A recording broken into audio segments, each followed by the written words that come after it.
Hey, everybody. This morning we're going to read an article I just posted to the website the other day. This way it'll make it easy for you to like, share, and comment on it on our social media channels.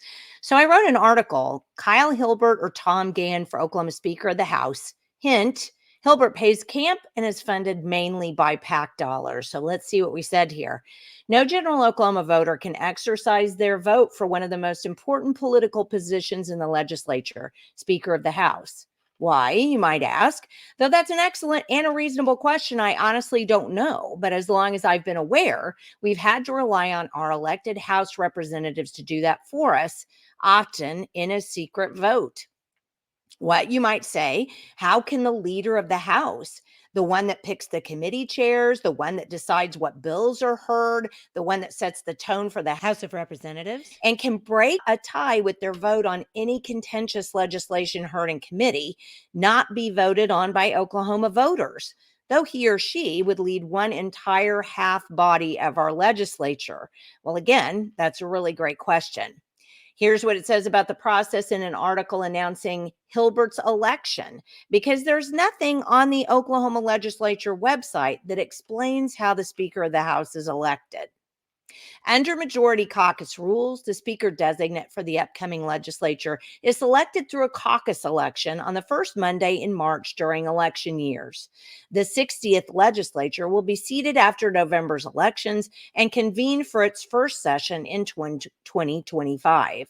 The entire body of the House will formally vote on its next speaker on Organizational Day for the 60th Oklahoma legislature in early January 2025.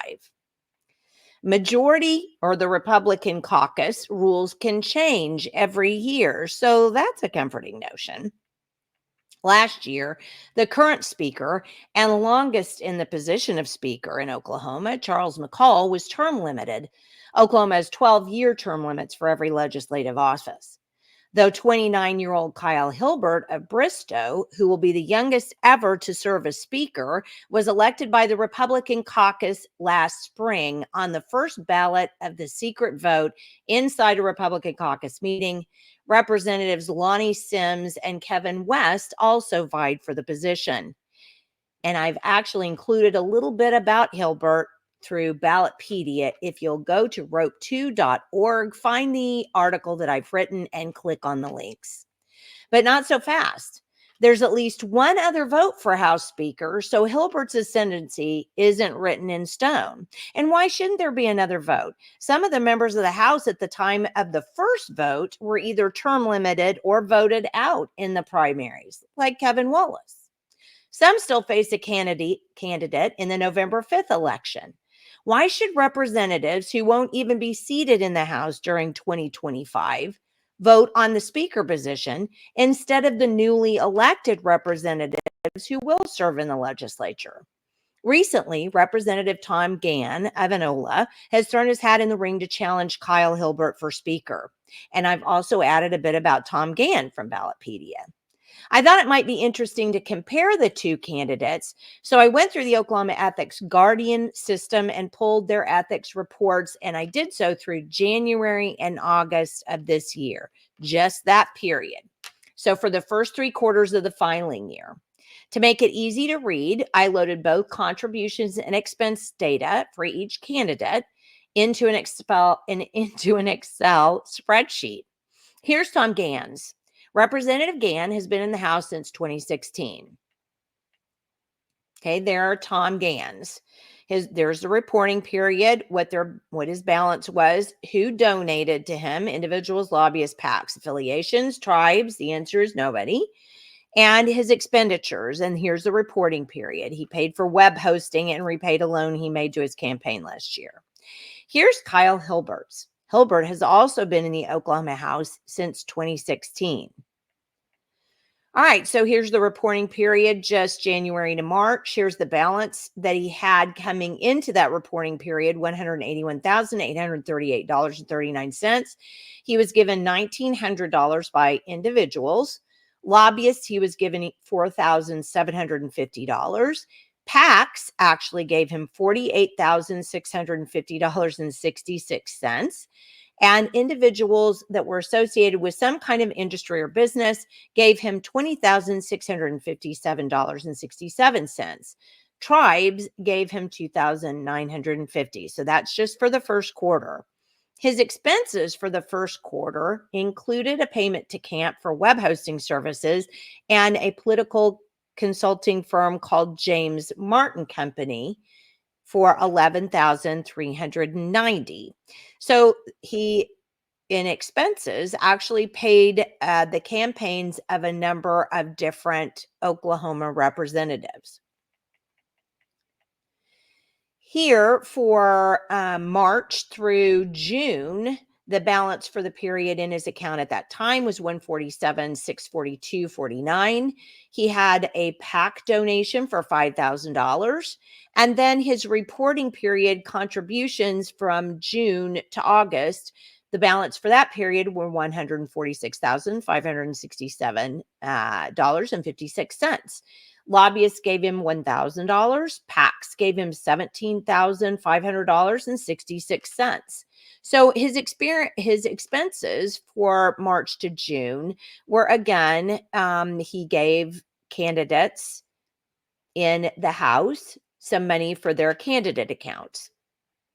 Same thing again for the period June to August. He also again paid Camp for web hosting services and James Martin Company $7,572.57. So there you go. Tom Gann had no contributions for the first 3 reporting quarters. He had no real expenses other than that loan he repaid himself.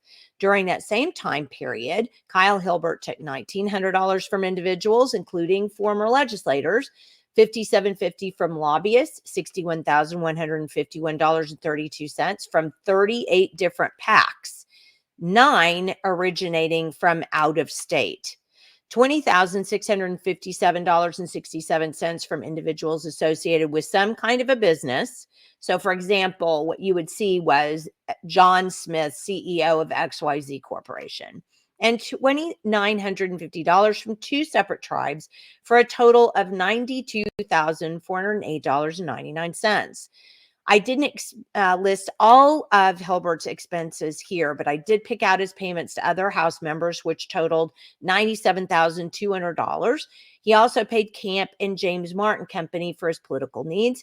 And both of those organizations often work together in the world of Oklahoma political consulting, and you can find that information at that link. So here is Kyle Hilbert on a KFOR political program on Sunday mornings.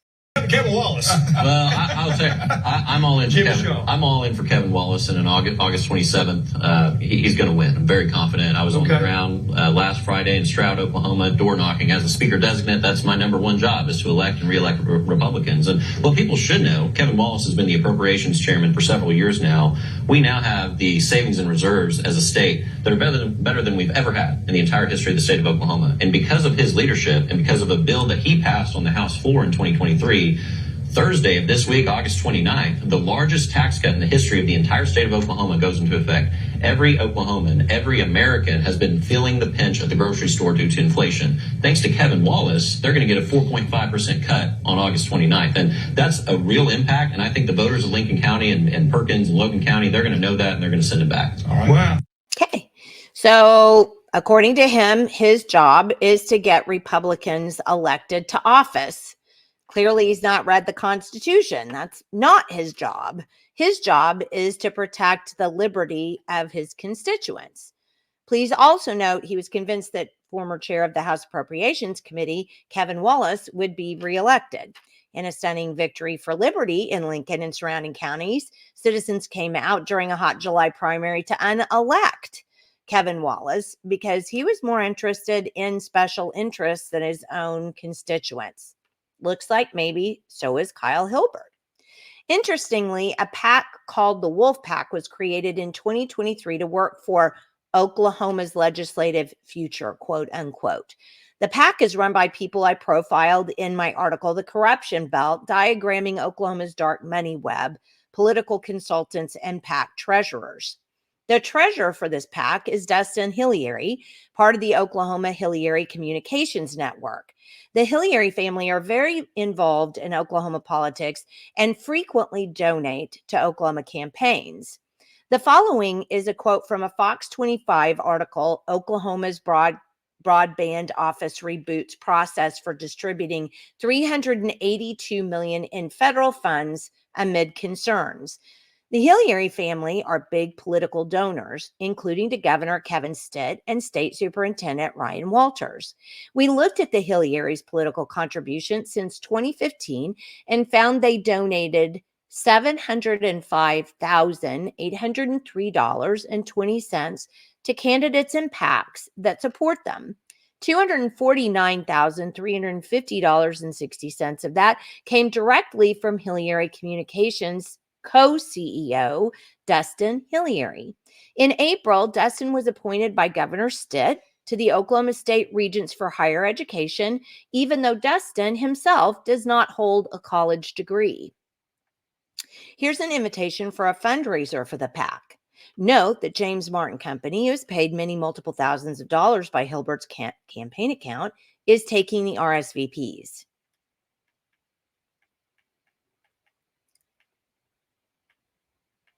The main donations to the PAC are other PACs, lobbyists, and individuals associated with companies or corporations, many of which are the same ones donating to Hilbert's campaign. The main expenditures from the PAC fund the campaigns of Oklahoma representatives, including Hilbert's own. Why? Aren't people from their own districts supposed to be supporting their office? So aren't we supposed to be supporting the representatives to represent us in our own district? Aren't they supposed to be representatives of the people, not representatives of PACs or other candidates or legislators? If a candidate is receiving money from the campaign of a leadership PAC or the speaker designate, what does that say about the independence of those Oklahoma representatives? What happens when a bill is run and the speaker needs votes? Notice not every legislator is on either Hilbert's or the Wolfpack list. Some Oklahoma legislators don't take any funds from those described above, thus circumventing any of the questions posed about their consequences. Don't Oklahomans have the right to wonder what happens during the next vote for speaker? Do legislators who got checks feel the need to vote for persons who gifted them of his campaign funds? It surely does beg the question, and an answer should be carefully considered.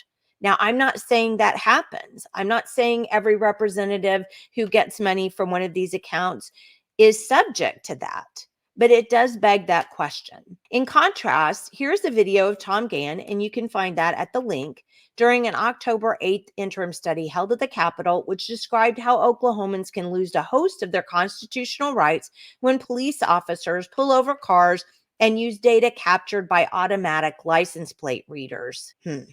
Is it just me, or is there really no comparison between Gann and Hilbert now that we've had a chance to look at them side by side? Gann is funded by no one.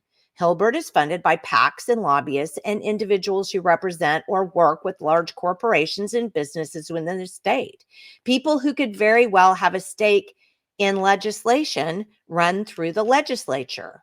And then I follow it up by actually showing the list of PACs that contributed to Kyle Hilbert's campaign from January through August 2024. And I'm not going to read them all, but I'll just scroll down.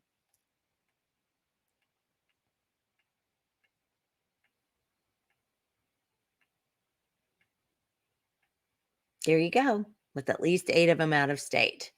Thanks so much for watching this video. And don't forget, you can find our articles and all kinds of them at rope2.org. Thanks so much.